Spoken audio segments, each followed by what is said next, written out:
Tollywood crazy hero Allu Arjun Sukumar దర్శకత్వంలో రాబోతున్న భారీ బడ్జెట్ మూవీ పుష్ప 2 ఈ సినిమాకు రోజు రోజుకు క్రేజ్ పెరుగుతుందని చెప్పడంలో ఎటువంటి సందేహమూ లేదు.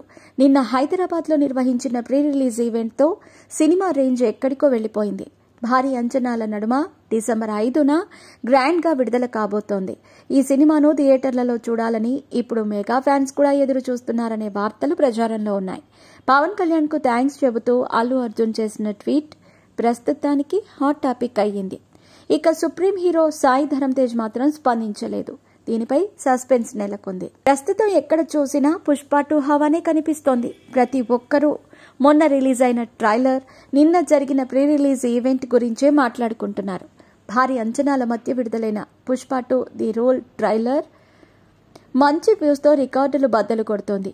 ఒకవైపు సినిమా ట్రైలర్పై సినీ ప్రముఖులు ప్రశంసల జల్లు కురిపిస్తున్నారు. ఇది నిజంగానే వైల్డ్ ఫైర్ అంటూ పోస్టులు పెడుతున్నారు. ఇక నిన్న జరిగిన ఈవెంట్కు ఒక్క హీరో కూడా రాకపోవడంపై మెగా హీరోలపై అనేక వార్తలు వినిపిస్తున్నాయి. కానీ మెగా హీరోలు మౌనంగానే ఉన్నారు.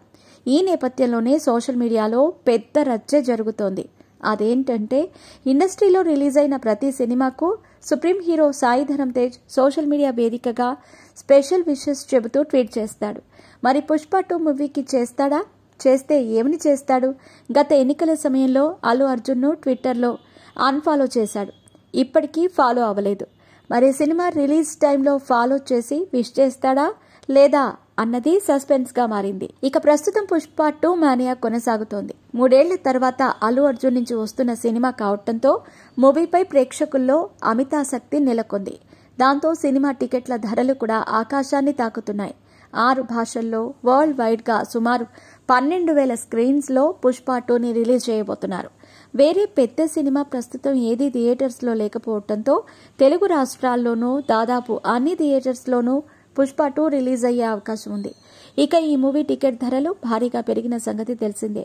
పుష్ప 2 మూవీని భారీ బడ్జెట్తో నిర్మించి ఉండటంతో టికెట్ ధరలు పెంచాల్సి వచ్చిందని మూవీ ప్రొడ్యూసర్స్ తరపు న్యాయవాది హైకోర్టులో చెప్పుకొచ్చారు.